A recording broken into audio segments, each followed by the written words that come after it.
Welcome to AP news 5. Visakha steel plant private పరం కాకుండా చూడటమే టీడీపీ విధానమని భీమిలి ఎమ్మెల్యే గంటా శ్రీనివాసరావు స్పష్టం చేశారు. వాజ్పేయి ప్రధానిగా ఉన్నప్పుడు పెట్టుబడుల ఉపసంహరణ ప్రతిపాదన ఆగినా ప్రైవేటీకరణ జరగబోదని స్టీల్ మంత్రి కుమారస్వామి విశాఖలో ప్రకటించినా అది టీడీపీ వల్లే సాధ్యపడిందనేది తెలుసుకోవాలని హితవు పలికారు. సింహాచలం పవిత్రోత్సవాల్లో పాల్గొన్న ఆయన తనను కలిసిన మీడియాతో మాట్లాడుతూ స్టీల్ ప్లాంట్ ఒక పరిశ్రమ కాదని తెలుగు ప్రజల ఆత్మగౌరవం గుండె చెప్పుడని పేర్కొన్నారు. స్టీల్ ప్లాంట్ కోసం ఎమ్మెల్యేగా తాను చేసిన రాజీనామాపై 3 సంవత్సరాల పాటు తాత్సారం చేసి ఎటూ తీర్చకుండా ఎమ్మెల్సీ ఎన్నికల సమయానికి ఆమోదించి వైసీపీ రాజకీయం చేసిందని విమర్శించారు.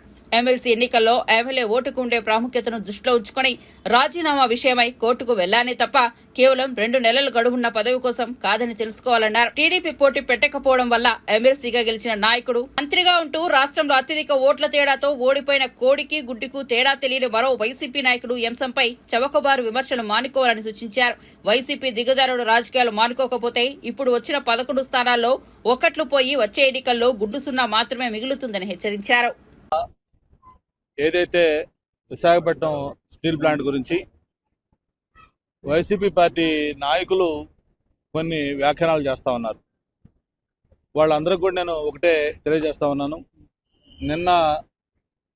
మొన్న ఎమ్మెల్సీగా తెలుగుదేశం పార్టీ దయతో, అంటే ఎందుకు దయతో అంటున్నానంటే మేము క్యాండిడేట్ పెట్టకపోవడం వల్ల గెలిచిన ఒక సీనియర్ నాయకులు, అలాగే మొన్నే జరిగిన ఎన్నికల్లో రాష్ట్రంలోనే భారీ మెజార్టీతో ఓడిపోయిన వ్యక్తి, మాజీ మంత్రి, ఇటువంటి వాళ్ళందరూ కూడా కొన్ని వ్యాఖ్యానాలు దాని మీద మాట్లాడటం కూడా జరుగుతూ ఉంది.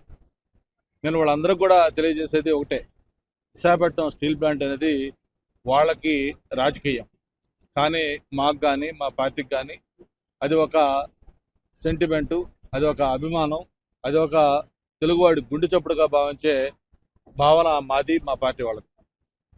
తెలుగుదేశం పార్టీ వైఖరి ఏంటో చెప్పాలని చెప్పని నిన్న ఆ నాయకులు ఈ స్టీల్ ప్లాంట్ దీని మీద మాట్లాడడం జరుగుతూ ఉంది.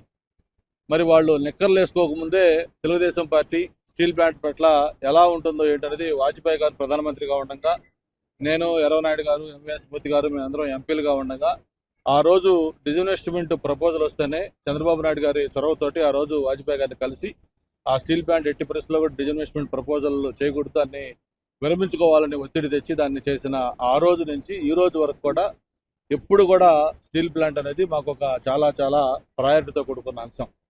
మరి వాళ్ళు ఈరోజు మమ్మల్ని వైఖరి చెప్పమంటా ఉన్నారు. మా వైఖరి మీలాగా అధికారంలో ఉంటే ఒకలాగా, అధికారంలో లేకపోతే ఒకలాగా, ఎలక్షన్ ముందు ఒకలాగా, ఎలక్షన్ అయిపోయిన ఒకలాగా మా వైఖరి ఎప్పుడు మారదు. ఎప్పుడు కూడా మాకు స్టీల్ ప్లాంట్ అనేది అది ఒక పరిశ్రమగా మేము చూడలేదు. ఎంతోమంది ప్రాణత్యాగంతో పోరాటం చేసి సాధించుకున్న స్టీల్ ప్లాంట్ ఏదో స్టేట్ కోటాలోనో లేకపోతే ప్రాంతాల కోటాలోనో వచ్చిన పరిశ్రమ కాదు. అది ఎంతోమంది ప్రాణత్యాగం చేసింది. అందుకే తెలుగువాడి గుండె చప్పుడుగా దాన్ని మేము భావించడం జరిగింది. ఆ రోజు నేను రాజీనామా చేసినా కానీ, మన పల్లా శ్రీనివాస్ గారు ఆమె నిరాహారదీక్ష చేసినా కానీ, లేకపోతే చంద్రబాబు నాయుడు గారు మన అధికారంలోకి వచ్చిన వెంటనే ఏదైతే మ్యాంగనీస్ ఓరు గల్లు ఎక్స్టెండ్ చేయటం కానీ, మరి సాక్షాత్తు స్టీల్ మినిస్టర్ని విశాఖపట్నం స్టీల్ ప్లాంట్ తీసుకొచ్చి మొత్తం ఆయన్ని విజిట్ చేయించి ఆయనతో కూడా ఒక స్పష్టమైన హామీ ఇప్పించడం కానీ, ఇట్లా ఏ రకంగా చూసుకున్నా కూడా తెలుగుదేశం పార్టీ చాలా స్పష్టమైన దీంతో వైఖరితోటి స్టీల్ ప్లాంట్ కాపాడుకోవడం కోసం అన్ని ప్రయత్నాలు చేస్తూ ఉంది. మరి ఈరోజు కోడికి గుడ్డుకి తేడా తెలియని మనుషులు, లేకపోతే ఏం మాట్లాడుతున్నారో, ఏమి చెప్తున్నారో, లేకపోతే ఏంటో అర్థం కాని వ్యక్తులు కూడా ఈరోజు ఈ పార్టీల వైఖరి గురించి, లేకపోతే మా యొక్క వైఫల్యాల గురించి ఒక అడుగు ముందుకేసి వాళ్ళు అన్నారు. నేనేదో రాజీనామా చేస్తే మళ్ళీ కోర్టుకు వెళ్ళి దాని మీద స్టే తెచ్చుకోవాలని ట్రై చేశాను. వాళ్ళకి అంత అజ్ఞానంగా ఉన్నారు వాళ్ళు. నేను రాజీనామా చేసిన 3 సంవత్సరాల పాటు ఆ రాజీనామా మీద ఉలకలేదు పలకలేదు. నేను స్వయంగా స్పీకర్ని కలిసి రాజీనామా ఆమోదించమని చెప్పాను. స్పీకర్ ఫార్మెట్లో ఇచ్చాను. ఎంటీ లెటర్ మీద సంతకం పెట్టి స్పీకర్కి అడ్రస్ చేస్తూ మీకు ఏదన్నా దీంట్లో నిబంధనలు అడ్డొస్తుంటే ఏ ఫార్మెట్లో కావాలో ఆ ఫార్మెట్ రాసుకోమని చెప్పి ఇవ్వడం జరిగింది. స్వయంగా ఆయనతో మాట్లాడడం జరిగింది. ఈ జర్నలిస్ట్ ఫోరం వాళ్ళతో కూడా పంపించడం జరిగింది. అవన్నీ 3 ఏళ్లు దాని మీద ఉలకకుండా పలకకుండా క్వైట్గా ఉండి 2 నెలల్లో ఎలక్షన్లు వస్తాయనగా, ఆ ఎమ్మెల్యే టెన్యూర్ అయిపోతుందనగా కేవలం రాజకీయం చేయడం కోసం ఆ రోజు ఎమ్మెల్సీ ఎన్నికొచ్చింది. ఎమ్మెల్సీ ఎలక్షన్ అంటే ఒక ఎమ్మెల్యే ఓటు ఇంపార్టెంట్ కాబట్టి అప్పటికప్పటికి హఠాత్తుగా ఈ రాజీనామా గుర్తొచ్చింది. హడావుడిగా కనీసం సంప్రదించకుండా, మాట్లాడకుండా, నాకు ఎలక్షన్లో ఓటు లేకుండా చేయాలనే ఉద్దేశంతో ఆ రోజు దాన్ని హడావుడిగా రాజీనామా దాన్ని యాక్సెప్ట్ చేస్తే, ఆ రోజు నేను కోర్టుకు వెళ్ళింది కూడా ఏదైతే ఆ ఎమ్మెల్సీ ఎన్నిక ఉందో దాంట్లో నాకు ఓటు వేసుకునే అవకాశం కల్పించమని చెప్పాను. 3 సంవత్సరాల ముందు రాజీనామా చేస్తే 2 నెలల ముందు దాన్ని పదవైపోతానంగా నేను మళ్ళీ కోర్టుకు వెళ్తా తెచ్చుకోవాల్సిన అవసరం లేదు. అంత అమాయకుడు కాదు, అంత అజ్ఞాని కాదు నేను. అది కూడా తెలుసుకోకుండా ఈ రోజు కోర్టుకు వెళ్ళారు కదా అంటున్నారు. కోర్టుకు వెళ్లాల్సిన అవసరం ఉంటే నా స్పీకర్ ఫార్మేట్లో నేను ఉన్నాను. ఆ రోజు మాకు చిత్తశుద్ధి ఉంది, కమిట్మెంట్ ఉంది. అందుకే దానికోసం అటువంటి నిర్ణయాలు తీసుకున్నాం. ఈ రోజు కూడా ఒకటే చెప్తా ఉన్నాం, స్టీల్ ప్లాంట్ అనేది మా గుండె చప్పుడే కాదు, తెలుగువాడి గుండె చప్పుడు. మా అందరి బాధ్యత. మీకు కూడా చేతనైతే సహకరించండి.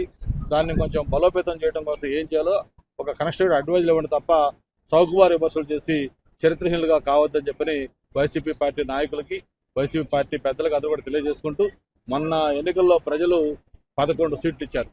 మీరు ఇలాంటి వైఖరే కానీ ప్రదర్శిస్తూ ఉంటే రేపు జరిగే ఎన్నికల్లో ఆ ఒకటి పోయి చివరికి 0 మిగిలిపోయే పరిస్థితి వస్తుంది. మొన్నటిదాకా నేను కనీసం 1 సీట్ వస్తుంది అనుకున్నాం. ఇట్లాగానే వైఖరి ఉంటే ఆ 1 సీట్ కూడా రాకుండా పెద్ద గుండు 0 మిగిలే పరిస్థితి కూడా ఆ పార్టీకి వస్తుంది.